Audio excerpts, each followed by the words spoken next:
Hello students, तो इस video में डिस्कस करेंगे about the cardinal utility analysis जो मार्शलियन यूटिलिटी एनालिसिस है। तो जनरली हमने पहले पढ़ा हुआ था कि डिमांड कर्व क्या होता है हमारा।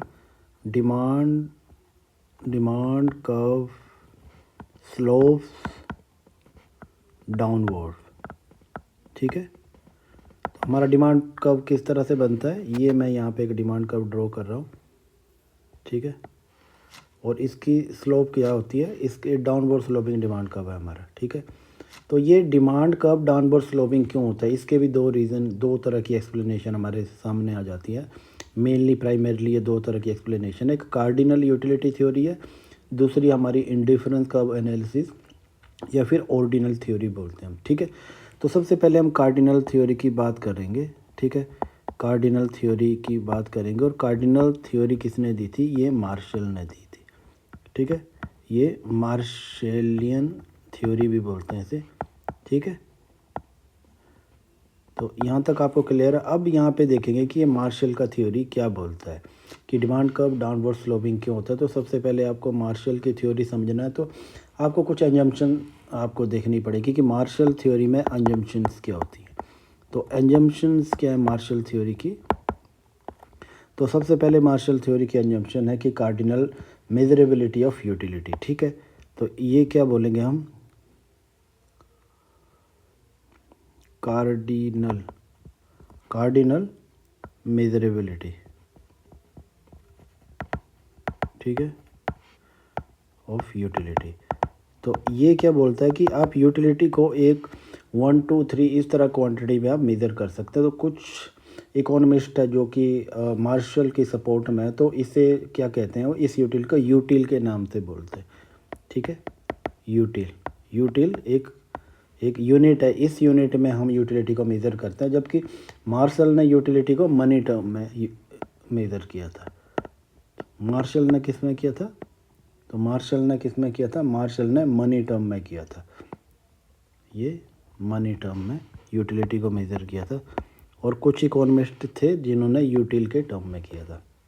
ठीक है, ये इमेजिनरी यूनिट है जो भी है। ठीक है, और दूसरी इसकी एजम्पशन ये है कि इंडिपेंडेंट यूटिलिटी है कि utility derived from the consumption of a good A does not depends on consumption of B.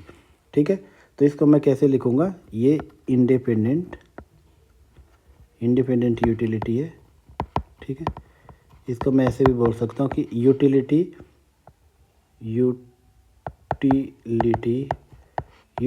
From consumption of good A does not depends on the consumption of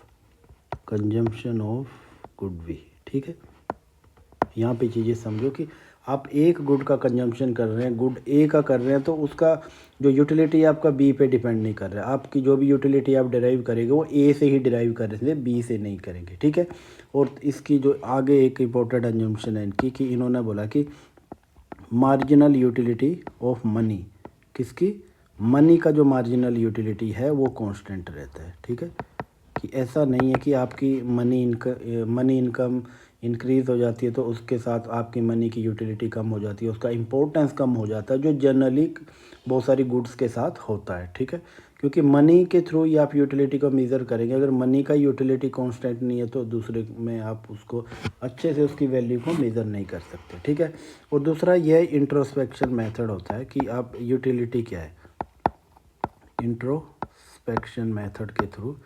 ठीक है, तो utility हर इंसान के लिए उसकी test preferences पे depend कर रही है, तो हर इंसान के लिए यूटिलिटी अलग अलग हो सकती है। ठीक है, एक कोई पिज़्ज़ा खा रहा है तो उसके लिए यूटिलिटी अलग है, दूसरा खा रहा है उसके लिए अलग है। ठीक है, हो सकता है किसी के लिए उसकी यूटिलिटी बिल्कुल भी ना हो। ठीक है, तो इस तरह से उन्होंने बताया था। और आगे इम्पोर्टेंट चीज़ हम बताएंगे जो आती है कि law of diminishing marginal utility. तो सबसे पहले जो यूटिलिटी की थ्योरी का जो स्टार्टिंग हुआ है यहीं से हुआ है, तो क्या आ गया, ये law of diminishing marginal utility. ठीक है, सबसे पहले समझते हैं मार्जिनल यूटिलिटी क्या होता है। कि marginal utility refers to change in total utility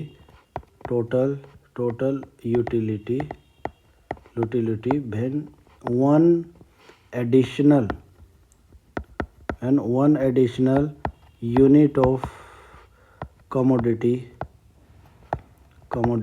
is consumed।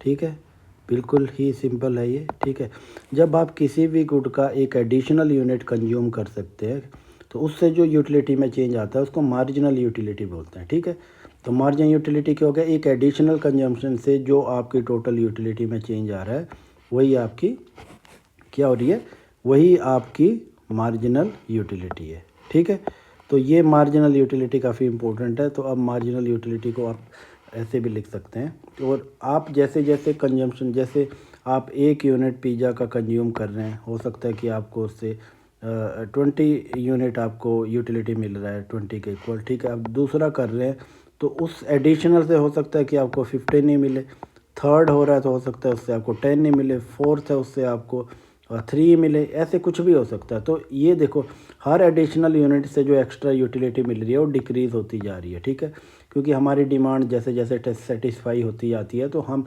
Additional unit हम कंज्यूम नहीं करना चाहते हैं ज़्यादा से ज़्यादा। ठीक है, तो हमारी धीरे धीरे उसके लिए कम होती जाती है। ठीक है, तो क्या हो गया, यहाँ पे जो टोटल यूटिलिटी होता है वो क्या, हमारी मार्जिनल यूटिलिटी 1 से मिली, मार्जिनल यूटिलिटी दूसरी कमोडिटी से मिली, मार्जिनल यूटिलिटी तीसरी से मिली, प्लस मार्जिनल यूटिलिटी चौथी से मिली। ठीक है, तो इस तरह से आप देखेंगे कि जो हर गुड के एडिशनल कंजम्पशन से जो हमें यूटिलिटी मिलती है उन्हीं का आप टोटल करोगे तो टोटल यूटिलिटी आ जाती है। ठीक है, तो total utility sum total of marginal utility है। ठीक है, अगर आपके पास टोटल यूटिलिटी नहीं दिया गया और 4 यूनिट कंज्यूम किए, उन चारों की मार्जिनल यूटिलिटी दी गई है तो आप टोटल यूटिलिटी कैलकुलेट कर सकते हैं। अब हमें देखना है कि टोटल यूटिलिटी और मार्जिनल यूटिलिटी के बीच में क्या रिलेशनशिप है। ये काफ़ी ज़्यादा इंपॉर्टेंट रिलेशनशिप है। ठीक है, यहाँ पे देखो मैं एक कब यहाँ पे ड्रॉ करता हूँ। ठीक है, यहाँ पे मैं ले रहा हूँ ऊपर वाले पैनल में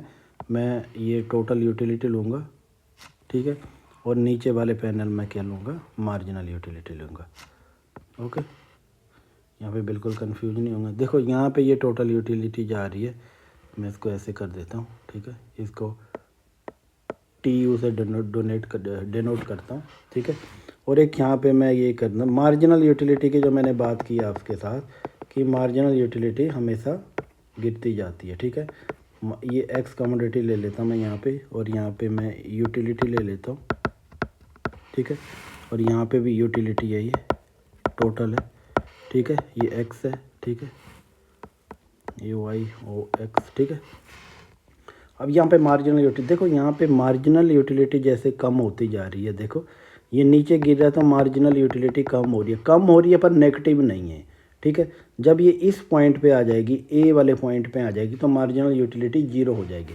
जिस पॉइंट पे मार्जिनल यूटिलिटी 0 होगी उस पॉइंट पे टोटल यूटिलिटी मैक्सिमम होगी। ठीक है, तो ये पॉइंट क्या है टोटल यूटिलिटी का, ये मैक्सिमम पॉइंट है, ये मैक्सिमम पॉइंट है।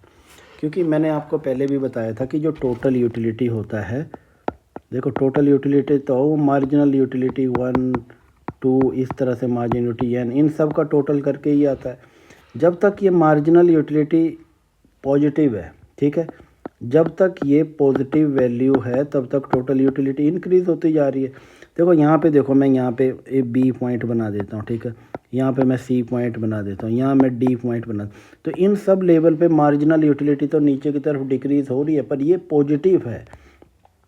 एज लॉन्ग एज ये पॉजिटिव है जब तक टोटल यूटिलिटी बढ़ती जाएगी, और जैसे ही मार्जिनल यूटिलिटी नेगेटिव हो जाएगी, जैसे ये नेगेटिव हो जाएगी, ठीक है, ये नेगेटिव हो जाएगी, इसके बाद क्या होगा कि टोटल यूटिलिटी गिरने लग जाएगी। ठीक है, क्योंकि ये नेगेटिव, अब टोटल आपको पता कि मार्जिनल यूटिलिटी का टोटल ही जो है टोटल यूटिलिटी होता है। जब बीच में आगे जैसे आप इंक्रीज करते जाएंगे, जब ये नेगेटिव वैल्यू हो जाएगी मार्जिनल यूटिलिटी की तो ये टोटल यूटिलिटी को डिक्रीज़ करने लग जाएगी। तो तभी मैंने यहाँ पे बताया, ये मैं पे E पॉइंट ले लेता हूँ, तो इस E पॉइंट से इस पॉइंट के बाद आप देखो ये गिर रही है क्योंकि यहाँ पे ये नेगेटिव है।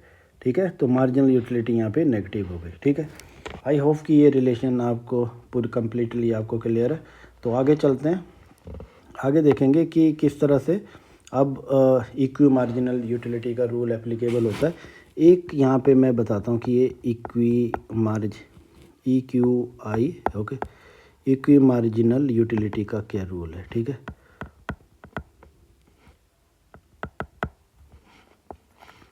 अब हमें क्या करना है कि जैसे मैंने एक कमोडिटी की बात की थी, तो वहाँ पे क्या है, मैंने बताया कि मार्जिनल यूटिलिटी ऑफ एक्स और PX ये इस तरह मार्जिनल यूटिलिटी ऑफ मनी के इक्वल होता है, ठीक है।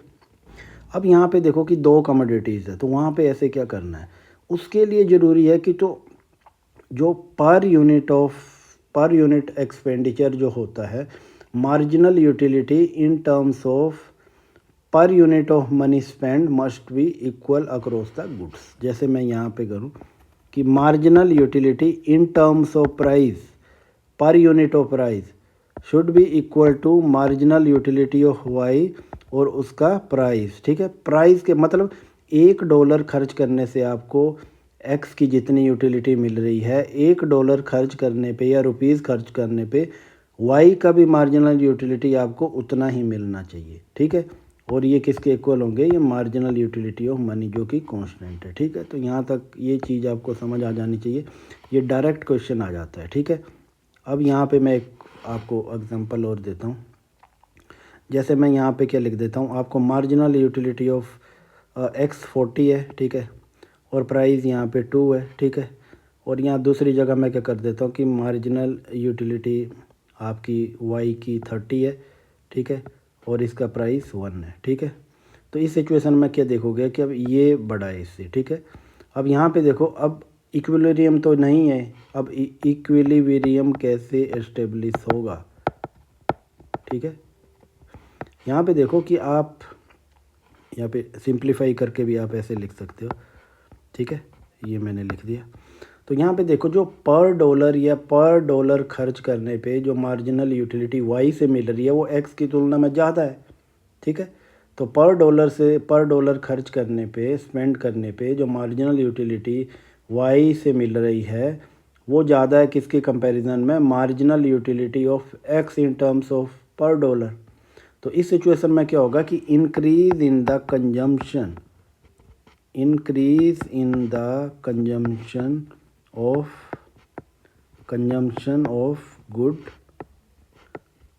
गुड वाई, ठीक है। इसमें वाई का कंजम्पशन इंक्रीज होगा और एक्स का डिक्रीज़ किया जाएगा, ठीक है। वाई का इंक्रीज होगा और एक्स का डिक्रीज़ किया जाएगा, ठीक है। क्योंकि जब जैसे जैसे वाई का कंजम्पशन बढ़ेगा तो उस सिचुएशन में क्या होगा, वाई की मार्जिनल यूटिलिटी कम होगी, तभी वो इक्वलिटी की तरफ बढ़ेगा, ठीक है। जिस तरह मार्जिनल यूटिलिटी एक्स की कम है तो मार्जिनल एक्स कम कंजम्पशन कम करेंगे, वो थोड़ी इंक्रीज़ होगी, तो फिर ये इक्वलिटी की तरफ बढ़ेंगे, ठीक है। अब ये एक मैं यहाँ कंडीशन और ड्रॉ कर देता हूँ, अगर marginal utility of x PX ये इससे ग्रेटर है मार्जिनल यूटिलिटी ऑफ वाई और PY, तो इस कंडीशन में किसका कंजम्पशन इंक्रीज़ किया जाएगा, एक्स का। जो चीज़ बड़ी है उसका कंजम्पशन इंक्रीज़ किया जाएगा, क्योंकि मार्जिनल यूटिलिटी उसकी तभी गिरेगी जब ज़्यादा कंजम्पशन होगा, ठीक है। और दूसरी कंडीशन में अगर इस तरह से है कि मार्जिनल यूटिलिटी जो है हमारी जो वाई की है, जो अभी वाला केस है, ठीक है, तो इस केस में क्या होगा, हम वाई का कंजम्पशन इंक्रीज़ करेंगे, और पीछे वाले केस में क्या था, हम एक्स का कंजम्पशन इंक्रीज़ करेंगे, ठीक है। आई होप कि ये चीज़ें आपको बिल्कुल क्लियर है, बिल्कुल सिंपल चीज़ें हैं ये, ठीक है। आगे प्रोसीड करते हैं कि किस तरह से अब हमें डिमांड कर्व को ड्राइव करना है इसके थ्रू। बिल्कुल ही सिंपल है, क्योंकि अभी भी ये जो मार्शलियन थ्योरी है ये पूरी तरह से जो है ये सक्सेसफुल नहीं हुई है, क्योंकि इसके बाद जो है डिमांड कर्व को एक्सप्लेन करने के लिए इंडिफरेंस कर्व एनालिसिस आएगा हमारे पास, ठीक है। अब यहाँ पे देखो कि इक्वी मार्जिनल यूटिलिटी की जहाँ पे बात होती है, हमने जो डिस्कस किया कि हम क्या करते हैं कि दो गुड्स है उनका, जैसे मार्जिनल यूटिलिटी ऑफ एक्स और PX है, तो हम इसको इक्वेट करेंगे मार्जिनल यूटिलिटी ऑफ वाई और PY, ठीक है। इनको इक्वेट करते जाएंगे, मार्जिनल यूटिलिटी ऑफ मनी आ गया, ठीक है। जब ये इक्वलिटी आ जाएगी तो हमारा क्या होगा, इक्विलिब्रियम की पोजीशन पहुंच जाएगी जहाँ पे हमें मैक्सिमम यूटिलिटी मिलेगी। पर यहाँ पे एक प्रॉब्लम आ जाती है कि इन यूटिलिटी को कैलकुलेट करना काफ़ी डिफ़िकल्ट है, ठीक है। और कुछ गुड्स होती है उनको पार्ट्स में नहीं तोड़ा जा सकता। जैसे आप एक कार खरीदते हैं, एक कार को आप पार्ट्स में नहीं तोड़ सकते ना, तो उस सिचुएशन में बड़ा डिफ़िकल्ट हो जाता है कि किस तरह से एक्स को इंक्रीज़ करना है, डिक्रीज़ करना है, वाई को इंक्रीज़ करना है, डिक्रीज़ करना है। तो ये इनकी सबसे बड़ी प्रॉब्लम आ जाती है। ओके, अब हम देखते हैं कि derivation of the demand curve, जो हमारा बिल्कुल जो प्राइमरी कंसर्न था इनिशियली। तो इसमें देखो कि डेरिवेशन कैसे करना है, किसका derivation of the law of demand. ठीक है, लॉ ऑफ डिमांड मैंने आपको पहले भी बताया हुआ है कि ये सिंपल एक इन्वर्स रिलेशनशिप बताता है कि इनके बीच में, जैसे प्राइस इंक्रीज़ होगा तो क्वांटिटी डिमांडेड डिक्रीज़ होगी। ठीक है, तो ये एक रिलेशन को एक्सप्लेन करता है। ठीक है, अब इस रिलेशन को हम किसके थ्रू एक्सप्लेन करेंगे, जो मार्शलियन जो थ्योरी है, जो हमने अभी यूटिलिटी की थ्योरी पढ़ी, उसके थ्रू एक्सप्लेन करेंगे। ठीक है, तो मैंने आपको पहले भी बताया हुआ है कि हमने मार्शलियन थ्योरी जो पढ़ी उसमें इक्विलिब्रियम कहाँ आता है कि जो हम स्पेंडिंग कर रहे हैं इन टर्म्स ऑफ मार्जिनल यूटिलिटी, वो मार्जिनल यूटिलिटी ऑफ मनी के इक्वल होना चाहिए। तो यहाँ पे देखो कि मार्जिनल यूटिलिटी ऑफ मनी हमेशा कांस्टेंट होती है, जो कि मार्शल ने एज्यूम किया हुआ है। तो यहाँ मैं इसको कर देता हूँ मार्जिनल यूटिलिटी ऑफ मनी। ठीक है, ये बिल्कुल कांस्टेंट है मार्जिनल। और दूसरा मैं आपको बता देता हूँ कि मार्जिनल यूटिलिटी हमारी जो है गिरती जाती है, किसकी, ये है मार्जिनल यूटिलिटी ऑफ कंजम्पशन, जैसे एक्स का है। ठीक है, और इन टर्म्स ऑफ हम इसे प्राइस में एक्सप्लेन करते हैं। तो हमारी इक्विलिब्रियम कंडीशन क्या बनी, हमारी इक्विलिब्रियम कंडीशन ये बन गई, marginal utility of X over P X should be equal to marginal utility of money. ठीक है, तो ये हमारी कंडीशन बन गई, किसके लिए कंडीशन बन गई, ये हमारी इक्विलिब्रियम के लिए कंडीशन बन गई। देखो यहाँ पे ये इक्विलिब्रियम आ गया यहाँ पे। ठीक है, यहाँ पे हमारा एक इक्विलिब्रियम आ गया। तो यहाँ पे देखो, मैं अगर एक और डायग्राम ड्रॉ करता हूँ जो हमें, क्योंकि डिमांड का अब हमें ड्रॉ करना है, और यहाँ पे आ जाओ। ठीक है, तो देखो इस पॉइंट पे आ जाते हैं हम, यहाँ पे ये मैंने ड्रॉ किया। ठीक है, ये तो मैं यहाँ पे प्राइस रख देता हूँ, ये P है, P1। ठीक है, और यहाँ पे क्वांटिटी जो है आपकी Q1 है। ठीक है, अब मैं यहाँ पे करता हूँ कि जैसे ही आपका प्राइस कम होगा, आपको पता है जैसे ये डिनोमिनेटर में है Px, जब Px कम होगा तो पूरा वैल्यू इंक्रीज़ हो जाएगा। ठीक है, कि ये इंटायर वैल्यू इंक्रीज़ हो जाएगा जैसे प्राइस होगा। ठीक है, तो क्या होगा, तो फिर ये राइट वर्ड शिफ्ट कर जाएगा। ठीक है, आपको पता है कि जैसे ही प्राइस कम हुआ तो ये सारा वैल्यू बढ़ जाएगा, तो इक्विलिब्रियम कहाँ आगे चला गया। ठीक है, तो इक्विलिब्रियम कंडीशन जो आएगी वो आगे आएगी। तो इस सिचुएशन में क्या आएगा कि प्राइस कम हुआ तो ये क्वांटिटी डिमांडेड बढ़ गई। ठीक है, ये प्राइस कम हो गया तो ये आपकी क्वांटिटी बढ़ गई। ठीक है, तो मैं इस पॉइंट को ए बोलूँ, इसको बी बोलूँ, तो इन दोनों को मैं मिला देता हूँ, तो ये हमारा डिमांड का बन गया। ठीक है, तो यहाँ पे देखो मार्शल के थ्रू हमने ये एक्सप्लेन कर दिया कि किस तरह से आपका जैसे प्राइस गिरता है तो इक्विलिब्रियम बनाने के लिए आप उस चीज़ की जो है उसकी क्वांटिटी डिमांडेड इंक्रीज़ हो जाती है, और ये स्टेब्लिश हो जाता है कि there is a inverse relationship between price and quantity demanded. तो ये डेरिवेशन मैंने सारा बताया आपको कि किस तरह से जो है मार्शलियन, हम एक एक्सप्लेनेशन के थ्रू हम बता सकते हैं कि लॉ ऑफ डिमांड क्यों होल्ड करता है, क्यों जब हमारा जो प्राइस गिरता है तो उसकी क्वांटिटी डिमांडेड क्यों बढ़ जाती है। ओके, अब मैं हल्का सा एक दो पॉइंट आपको बताता हूँ कि इस थ्योरी के साथ इशू क्या है, या फिर मैं आपको सिंपल तरीके से बोलूँ कि क्रिटिसिज्म्स क्या है इनकी, क्रिटिसिज्म्स। ठीक है, इनको क्रिटिसाइज़ क्यों किया है। देखो सबसे पहले तो इसकी क्रिटिसिज्म ये है कि आप जो है कार्डिनलिटी नहीं, नॉन कार्डिनल। ठीक है, का इसका मतलब है कि आप यूटिलिटी, टेस्ट, प्रेफरेंसेस हो गया, उनको आप क्वांटिफाई नहीं कर सकते जो कि हिग्स का जो आगे थ्योरी आएगा उसमें एक्सप्लेन किया गया है। ठीक है, आप कंपैरिजन कर सकते हैं पर आप उन्हें वो नहीं कर सकते। ठीक है, क्वांटिफाई नहीं कर सकते। सेकंड आ गया कि इंडिपेंडेंट ऑफ यूटिलिटी। जैसे ए का आप कंजम्पशन कर रहे हैं, जब आप ए गुड का कंजम्पशन कर रहे हैं, ठीक है, तो बी से उस पर कोई भी असर नहीं पड़ रहा है, ठीक है। पर एक्चुअल लाइफ में ऐसा नहीं होता है। गुड्स क्या होती है, जैसे ए है तो वो बी से अफेक्ट हो रही है, ठीक है। तो इस तरह का भी रिलेशन जो है होल्ड नहीं करता है। ओके, तो आगे चलते हैं कि और एक और क्रिटिसिज्म है कि कांस्टेंट मनी का जो मार्जिनल यूटिलिटी है कांस्टेंट होता है, वो ट्रू नहीं है, ठीक है, ठीक है। तो marginal utility of money is not constant, आप ऐसे भी कह सकते हैं इसकी, ये जो क्रिटिसिज्म है, ठीक है। आगे आप कह सकते हैं कि देखो अब ये गिफन पैराडॉक्स, देखो ये क्या है कि वन गुड के केस में जो मार्शिलियन है ये वन गुड के ही केस में डिमांड का बता रहा है, ठीक है। जबकि जो हिग्स वाला आएगा वहाँ टू गुड्स लेंगे हम, एक वाई एक्सिस पे और एक एक्स एक्सिस पे, ठीक है। और आगे इसका और एक पॉइंट है कि गिफन जो पैराडॉक्स था हमारा, गिफन पैराडॉक्स क्या कि जैसे जैसे किसी चीज़ का प्राइस बढ़ रहा है तो उसकी क्वांटिटी डिमांडेड भी इंक्रीज़ हो रही है, ठीक है। इस तरह के पैराडॉक्स को जो है हमारे मार्शल वाली थ्योरी एक्सप्लेन नहीं कर पा रही है। उस थ्योरी को हम कैसे सब्स्टिट्यूशन इफ़ेक्ट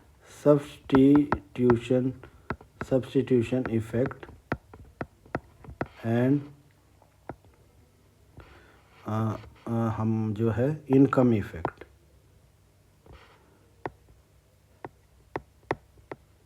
इनके थ्रू हम एक्सप्लेन करेंगे आगे, ठीक है। तो आई होप कि ये सारे कंसेप्ट आपको क्लियर है। अगर कोई भी आपको डाउट है तो आप कमेंट बॉक्स में, डिस्कशन बॉक्स में जो भी है आप डाल सकते हैं। मैं कोशिश करूँगा कि आपके सारी क्वेरी का आंसर करूँ, एड्रेस करूँ। Okay, thanks for watching.